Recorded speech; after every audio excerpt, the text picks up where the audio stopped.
Comment faire pour nager 5 km sans s'arrêter? Comment faire pour nager plusieurs kilomètres sans s'essouffler, sans s'arrêter? Tu as peut-être déjà réalisé des longues distances en natation, mais jamais de défi à la hauteur de tes ambitions. Souvent, les défis qui existent en natation, en nage en eau libre, c'est de nager 5 km ou 10 km ou même plus sans s'arrêter. Dans cette vidéo, on va voir clairement en 3 parties comment faire pour préparer un tel défi, comment faire pour s'engager dans cette démarche-là et comment faire pour travailler au mieux pour que quand tu sois le jour du défi, ça passe tout seul, ça passe crème. Dans la première partie, on va voir comment s'habituer à des plans d'eau en eau libre, comme le petit lac là que vous pouvez voir juste ici. Là, tchiou. Voilà, comment s'habituer à ce nouveau milieu, comment s'entraîner durant toute l'année en bassin dans la deuxième partie pour avoir la confiance, la discipline, l'endurance nécessaire pour arriver à réaliser un tel défi. Et dans la troisième partie de la vidéo, on va voir comment adapter sa technique à une longue distance. Parenthèse, n'hésite pas à mettre un petit pouce bleu à cette vidéo pour montrer ton soutien à la chaîne Apprentissage Natation.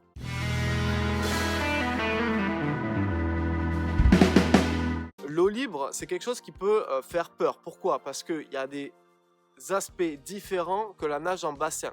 Tu vas rencontrer de la houle, tu vas rencontrer de l'eau trouble, tu vas rencontrer des remous, tu vas aussi nager avec plusieurs autres personnes. Donc l'eau libre, en fait, c'est pas un domaine qui va être naturel pour tout le monde, qui va être facile pour tout le monde à appréhender. L'idée, c'est quand même que tu puisses t'habituer au mieux aux conditions de la nage en eau libre. Moi, ce que je te conseille déjà, premièrement, c'est d'aller nager régulièrement dans des plans d'eau près de chez toi.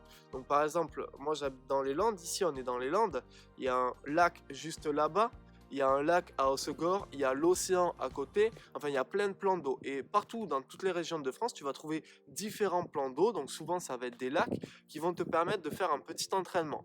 Donc l'idée quand tu fais un entraînement en eau libre, c'est d'avoir une tenue qui va convenir à la saison et à la période.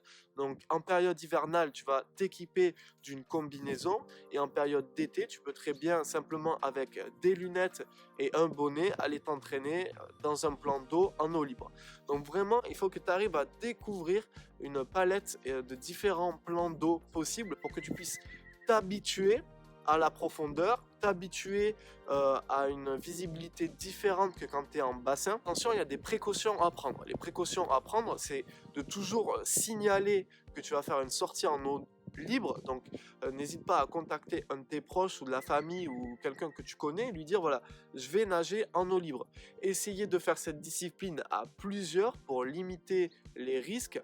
Essayez de toujours être visible parce que par exemple si tu vas nager en mer ou à l'océan, ben, l'idée c'est que peut y avoir des jet skis ou des bateaux en fait qui vont pas forcément te voir, donc tu mets un bonnet et en fait vraiment de cadrer la discipline au maximum, tu vois. Nager avec une bouée dans le dos c'est aussi super intéressant, tu vois, pour limiter le risque encore une fois. Donc voilà, une fois que tu t'es engagé dans cette démarche de faire un défi en eau libre, il va falloir déjà que tu ailles observer les plans d'eau près de chez toi. Donc moi je te conseille vraiment d'aller faire un tour au lac qui a à 10 km de chez toi, à celui qui a juste à côté de chez toi et à celui qui a à 15 km, 20 km de chez toi. Comme ça, tu vas explorer différents milieux aquatiques et tu vas améliorer ton aisance dans l'eau, ta confiance, ou le jour où tu vas arriver dans le défi, ben, tu ne seras pas perdu en fait. Tu ne seras pas lâché dans quelque chose que tu connais pas. Tu auras quand même déjà accumulé une certaine expérience de l'eau libre. Donc tu vas nager, tu peux faire des trucs très simples comme commencer en courant au bord de la plage, faire un aller-retour par rapport à un plan d'eau si le plan d'eau est petit,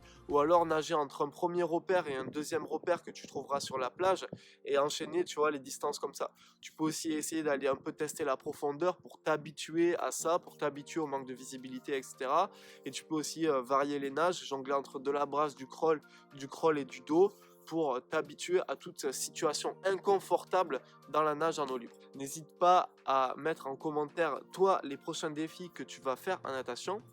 Et d'ailleurs, ça m'intéresse. Moi, j'aimerais savoir quel est le prochain défi que tu envisages en natation. Mets-moi ça en commentaire, s'il te plaît, et on pourra en discuter ensemble.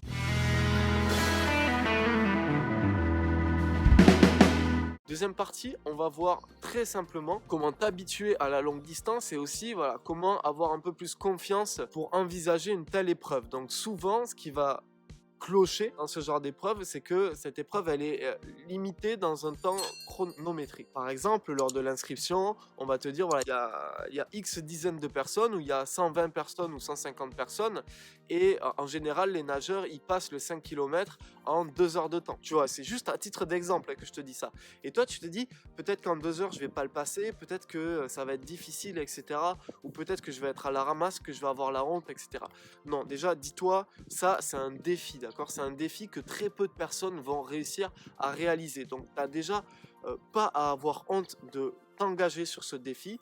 Peu importe si tu signes et que tu n'es pas sûr du chrono que tu vas faire, peu importe si tu signes et que quand tu vas arriver, tu vas pas être dans les meilleurs nageurs, ça, c'est vraiment pas grave. Tu fais ça pour toi, tu fais ça pour grandir en tant que sportif, grandir en tant que personne, et tu vas voir que quand tu vas avoir réalisé ce défi, ta confiance, elle va être boostée et tu pourras t'inscrire sur un défi encore plus haut la prochaine fois. Oublie toute honte ou toute crainte qu'il peut y avoir par rapport à ce défi-là. L'idée, c'est quand même aussi d'être prêt au niveau de ton entraînement et d'être prêt physiquement sur ce genre de défi. Donc, tu vas devoir t'entraîner vers ce défi. Donc, tu vas devoir digérer régulièrement à l'entraînement des séances de 5 km. Si tu t'engages sur un défi où tu vas devoir nager 5 km, tu dois digérer des séances de 5 km. Si possible, en essayant de raccourcir au maximum les temps de récup dans ta séance, pour faire en sorte que dans ta séance de 5 km, il n'y ait jamais plus de 30 secondes de récup entre chaque série.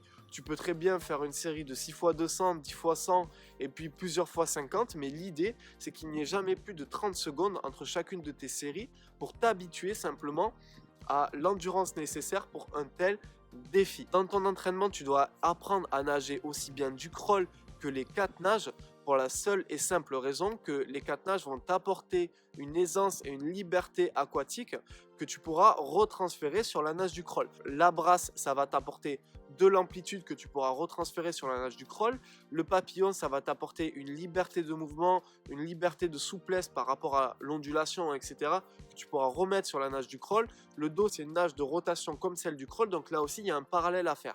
Donc tes entraînements, n'axe pas ça simplement sur du crawl, mais essaie de varier et diversifier tes entraînements en faisant du crawl, des 4 nages, des éducatifs, des thèmes pour tes échauffements, par exemple avoir des longues coulées ou faire tes culbutes, etc. Donc voilà, plus tu vas diversifier tes palettes d'aisance aquatique, plus tu vas être à même à être totalement serein lors de ta nage en eau libre. Il n'y a pas très longtemps, j'ai tourné une vidéo pour te montrer comment nager 800 mètres en moins de 16 minutes, donc avec une moyenne chronométrique de 2 minutes par 100 mètres. Tu peux retrouver cette vidéo en cliquant juste ici pour retrouver mes astuces techniques pour pouvoir améliorer ton chrono sur les longues distances ou mieux envisager une longue distance en bassin. Si tu es capable de maîtriser les 4 nages, quand tu seras sur ton 5 km, tu pourras faire tes longueurs en crawl, et si à un moment donné tu es un peu fatigué dans la nage du crawl, tu pourras te mettre en dos ou continuer un petit peu en brasse. Enfin voilà, il n'y aura aucun souci là-dessus et tu seras totalement prêt à assumer une longue distance.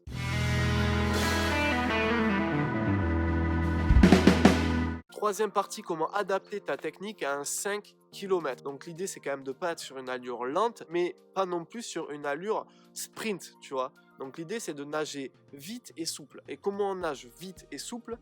En améliorant sa technique, en faisant des grands mouvements, en optimisant sa nage, en étant dans une démarche à l'entraînement où tu vas faire peu de coups de bras avec une grande efficacité. Pourquoi peu de coups de bras? Parce que ça va te permettre d'économiser ton énergie.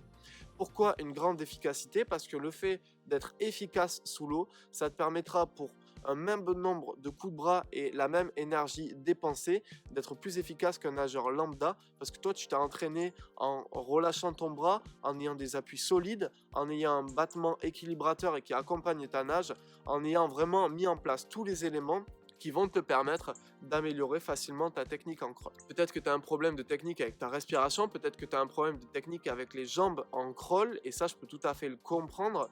Et c'est pour ça que moi je crée des accompagnements en natation. Je t'accompagne personnellement dans ta démarche au travers d'un cursus de formation technique et organisé en e-learning, c'est-à-dire que tu vas avoir tes formations en ligne sur la respiration, tes formations en ligne sur le mouvement des bras, tes formations en ligne sur le mouvement des jambes, sur les anses aquatiques, etc.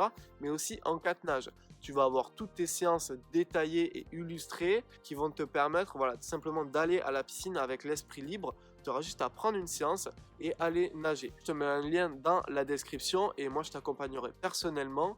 N'hésite pas à cliquer sur la page juste en dessous et voilà, lire un petit peu toutes les informations. Aussi, n'oublie pas, Apprentissage Natation, c'est 3 à 5 vidéos chaque semaine, donc n'hésite pas à t'abonner à cette chaîne pour suivre toutes nos prochaines vidéos. Voilà, c'était Malcolm de Apprentissage Natation, je te dis à très bientôt pour une nouvelle vidéo. Ciao, ciao, bye.